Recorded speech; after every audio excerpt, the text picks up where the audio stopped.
Hello বন্ধুরা, welcome back to my channel Shantanu Mamita চ্যানেলে তোমাদের সবাইকে স্বাগত জানাই। টাইটেল আর থাম্বনেল থেকে বুঝতে পেরেই যাবে হয়তো। থাম্বনেলে অবশ্য আমি ওর ছবিটা চিপকাবো না, ওখানে আমার ছবিটাই দেখতে পাবে, তো বুঝতে পারবে অবশ্যই কাকে নিয়ে ভিডিও করছি। হ্যাঁ, আমাদের ওয়াইটি সো কল্ড দালাল অ্যান্ড ঘোড়ামুখী ডাইনি যা যা বলবে তাকে নিয়ে ভিডিও করতে এলাম। হঠাৎ করে আবার কেন তাকে নিয়ে পড়লাম? মেন কন্টেন্ট তো ম্যান্ডিকে ছেড়ে দিয়ে হঠাৎ কেন ডাইনির পিছনে পড়লাম বলো তো? তারও একটা রিজন আছে। শোনো, আমরা সাধারণত কাজ করি ইনকামের জন্য। ইনকাম হলে সেই টাকায় অবশ্যই কিছু না কিছু নিজের প্রয়োজনীয় কাজ মিটিয়ে থাকি, অবশ্যই শখ আহ্লাদ মিটিয়ে থাকি, তো এগুলো করে থাকি। কিন্তু আমাদের এই ডাইনি সো কল্ড ঘোড়ামুখী সে করে কিনা ভিক্ষাবৃত্তি করে টাকা ইনকাম করে সেই টাকা দিয়ে নিজের শখ আহ্লাদ পূরণ করে। তো কিভাবে, সেটা কিভাবে এবং কেন, প্রথম থেকে শেষ পর্যন্ত ভিডিওটা দেখো স্কিপ না করে। আর আমার চ্যানেলটা যারা এখনও সাবস্ক্রাইব করোনি অবশ্যই তারা সাবস্ক্রাইব করে নাও, তাহলে নতুন নতুন ভিডিও অবশ্যই পাবে, এই টাইপের ভিডিও, কন্ট্রোভার্সি ভিডিও। হ্যাঁ, তো সেখানে গতকাল আমরা একটা খবর পেলাম বা জানতে পারলাম যে আমাদের ঘোড়ামুখী ডাইনি একটা মোবাইল কিনেছে। সেই মোবাইলটার দাম কত বলো তো? 39,000, মানে 39,000 টাকা। চিন্তা করো, যে মানুষটা নাকি চিকিৎসা করে করে সমস্ত টাকা খরচ করে দিয়েছে, যার হাত একদম খালি, সে কিনা 39,000 টাকা দামের ফোন কিনছে, তাও কিনা নিজের শখ মেটানোর জন্য, সেটা আবার পাবলিকের থেকে লুকিয়ে। আর যখন সে ধরা পড়ে গেল, সে কি করলো? সেই ভিডিও ক্লিপটা ডিলিট করে দিল। কিভাবে ধরা পড়েছিল? হ্যাঁ বলি, সেটা হচ্ছে ও একটা ফার্নিচারের শোরুমে গিয়েছিল, সেখানে গিয়ে বরকে সারপ্রাইজ দেবে, বিগ সারপ্রাইজ, তার জন্য ডাইনিং টেবিল কিনতে গেছিল। কিন্তু কি করলো? আতিপাতি একটা ফাইবারের মাল নিয়ে চলে এলো, যেটা দেখে ওর বর ঠিক এই রকম রিয়াকশানটা ছিল, মানে টিকবে না, এটা টিকবে না, কি করতে এনেছো, কত নিয়েছে, একটু আন্দাজ মারলো, পারলো না, যাকগে ওই তো 3200 টাকার মাল, তো সেটা কি টিকবে ফাইবারের? যাকগে ওই ভেরুটা এখন মাটি থেকে উঠে ভাত খাচ্ছে টেবিলে, এটা একটা শান্তির বিষয় আমাদের ঘোড়ামুখীর কাছে। তো সেই শোরুমে গিয়ে যখন ও দরাদরি করছিল, দাম দর করছিল, এটা ওটা সেটা কিনবে, তো ওই একটা একটা জিনিস ভিখারি বিক্রির টাকায়, তো সেখানে হাজার ঘন্টা জিনিসের দাম দর করছিল। সেই দাম দর করতে করতে একটা সময় ক্যামেরাটা নিয়ে আয়নার সামনে চলে এসছে, আর সেই সময় না ফোনটা দেখা গেছে নিজেকে শো করছিল, অ্যাকচুয়ালি নিজের এই ফুল বডিটাকে শো করছিল, তো সেটা শো করতে গিয়ে মোবাইলটা শো হয়ে গেছে। তো সেইখানে হয়ে গেছে মুশকিল। ঘোড়ামুখী ফার্স্টে সেটা মানে খেয়াল করেনি, কিন্তু পরবর্তীতে যখন দেখতে পেয়েছে ভিডিওটা আপলোড করে দিয়েছিল। আপলোড করার পরে নেক্সট যখন সে ভিডিওটা হয়তো কেউ কমেন্ট করেছে কি যা হোক হবে, ভিডিও ক্লিপটা ওখান থেকে পুরো হাটিয়ে দিয়ে ভিডিওটা আপলোড দিল। তো সেইখান থেকে বলি ওই ফোনের বিষয়টা জানা গেছে, আর সেই ফোনটা 39,000 টাকা দামের ফোন। তো সেই ফোনটাও ইউজ করছে এখন, যেখানে ওর নাকি এখন ওর বরের টাকায় ওর জল গরম হয় না, যেখানে ও যা রোজগার করেছে সে সমস্ত টাকা চিকিৎসার পিছনে খরচ হয়ে গেছে, কিন্তু ওর এখন অত দামি মোবাইল কেনার টাকা আছে, ওর ওর আরও ফার্নিচার এইসব ডাইনিং টেবিল এইসব জিনিস কেনার শখ আছে। তারপরে আবার একটা আলমারি দেখে এসছে, তোমরা টাকা দিলে সেটাও কিনবে। ওর ভিউয়ার্সরা যারা ওকে ভালোবাসো, তো তোমরা যদি আবার টাকা দান করো ওকে, ও আবার কিনবে। আচ্ছা, কি বলে টাকা নিয়েছিল? যে একটা বড় সড়ো কেস খেয়েছি, তো সেই কেসটা থেকে উদ্ধার পেতে গেলে আমাকে এখন ছুটতে হবে দিল্লি। তো সেই দিল্লিতে গিয়ে আমাকে তো কিছু না হোক উকিল হায়ার করা, কেসটার পিছনে লড়া, থাকা খাওয়া ঘর ভাড়া, এই সমস্ত পিছনে আমার অনেক অনেক অনেক টাকা গলে যাবে। কিন্তু সেই সমস্ত টাকা তো লাগলো না, কেস তো পিছিয়ে গেছে, এখনো পর্যন্ত কেসের কিছুই হয়নি, তাই না?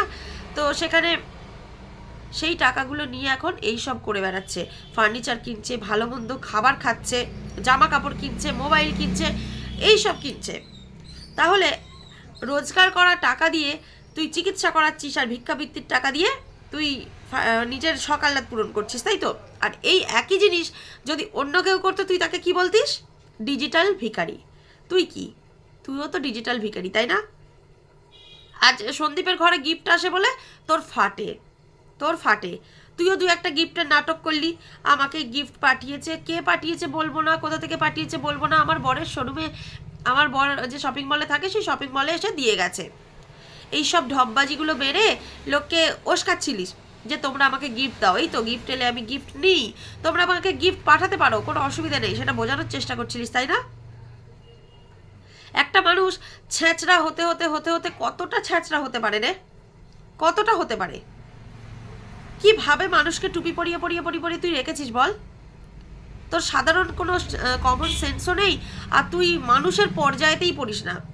তুই একটা সময় মানুষ, জানো তো, আমরা যখন একটা কিছু জিনিস একঘেয়ে হয়ে যায়, কন্টিনিউ করতে থাকি, সেই জিনিসটা করতে করতে করতে একঘেয়েমি হয়ে যায়, কিন্তু ওর হয় না, ওর হয় না। ওর একটা মানুষকে ছোট করতে করতে করতে করতে সে তাতেও ওর একঘেয়েমি আসে না। সন্দীপ বেড়াতে গেছিল তারাপীঠ, পুজো দিতে গেল, আমি ওই নিয়ে ভিডিও তখন করব ভেবেছিলাম, সত্যি সময় মানে সময় বলতে কি সেই সময় বললাম না, দুদিন বাড়িতে ছিলাম, যার জন্য ভিডিও করা হয়নি, সেই সময়েরই ভিডিও। সন্দীপ তারাপীঠ গেল, সেখানে গিয়েছিল সন্দীপের সাথে সীমাদি গিয়েছিল, সীমাদি, ওর মা, ছেলে সবাই গিয়েছিল, আরও একটা গাড়ি ছিল, আরও গাড়িতে কিছু ভিউয়ার্স ছিল, সন্দীপের ভিউয়ার্স, তো তারা ক্যামেরার সামনে আসতে চাইছিল না, সেই জন্য ক্যামেরার সামনে আনা হয়নি। ক্ষতিটা কি হয়েছে? সীমাদি তো ছিল তাদের গাড়িতে, তোর অসুবিধাটা কি হয়েছে? তুই কি করলি সেখানে? কে ছিল? বাবারে বাবারে, কে ছিল, কি করছিল? একই রুমে ভাই, দিদি, মা সবাই ছিল। কি ধরনের ছোট লোক, এখন বড় একজনের সাথে শুতে ইচ্ছা করছে, অমুক তমুক, কত রকমের কথা, কত রকমের কথা বলে দিলি। তোর কাছে ভাই, বোন, দিদি, ভাগনা, ভাগনা সমস্ত সম্পর্কগুলো তোর কাছে শুধু শোয়া বসার হয়, তাই না? কোনো ন্যাচারাল সম্পর্ক, ভাই বোনের সম্পর্ক, মা বাবা সন্তান, এসব সম্পর্ক তোর কাছে হতেই পারে না। তুই এমনই একটা মানে বাজে একটা চরিত্রের মেয়ে। তুই নিজেকে খুব সতী প্রমাণ করিস না সবসময়, আমার কি কেউ কিছু দেখেছো, আমার কি কেউ কিছু দেখেছো? আরে তোর দেখতে হবে কেন? তুই তো মানে কি বলবো, একটা জঘন্য মেয়ে, সবাই জানে তুই যা করেছিলিস, একটা সময় একজনের কাছে প্রমাণ রেখে গেছিলিস, তো সেখানে সেটা নামটা বা নাই করলাম। আজ বললি, কিছুদিন আগে বললি, আমার ননদ আমায় ফোন করে বলছে এসব কি হচ্ছে, এসব কি হচ্ছে। কই বলেছিলাম না সেই তোর ননদের সাথে তোর কনভারসেশনের একটা ভিডিও ক্লিপ বা sorry voice clip, call recording যা হোক একটা দিয়েছিলিস?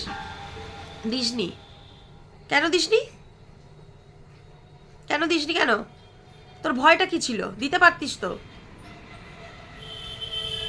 মানুষ যখন জঘন্য কাজ করে না, তখন সেই কাজটাকে যখন শো করতে পারে না তখন গলাবাজি করে। সেই কাজের মানে সেটা আমি করিনি সেটা প্রমাণ যতক্ষণ না করতে পারে, তার জন্য গলাবাজি করে কন্টিনিউ। আর তুই হচ্ছিস সেই, তুইও গলাবাজি করছিস। তোর লজ্জা করে না রে? তোর লজ্জা করে না? ভিক্ষাবৃত্তি করে পরের টাকা নিয়ে একটা কেস লড়ার নাম করে সেই কেস এখন স্থগিত আছে, তারপরেও সেই টাকা দিয়ে তুই ফুর্তি বাড়িয়ে বেড়াচ্ছিস। মাস গেলে তো কম ইনকাম করিস না তুই। তোর ওয়াইটি স্টুডিওটা খুলে দেখাস না একবার? তো ওয়াইটি দাদা তোকে দেখাতে বলেছিল, দেখালি না কেন? সে তো দেখিয়ে দিয়েছিল তার কত ইনকাম, তুই দেখাতে পারলি না কেন?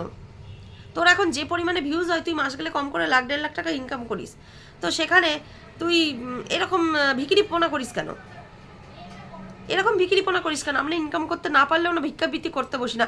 দেখো, মানুষের যখন খুব একটা প্রয়োজন পড়ে, প্রচুর প্রয়োজন, কেউ অসুস্থ, তাকে বাঁচাতেই হবে, আমার কাছে কিছু নেই, আমি কোনো সহৃদয় ব্যক্তির কাছ থেকে সেটা আমি হাত পেতে নিচ্ছি, সেটা হয়, সেরকম মানুষ আছে, সেসব হয়। কিন্তু তুই কি করছিস?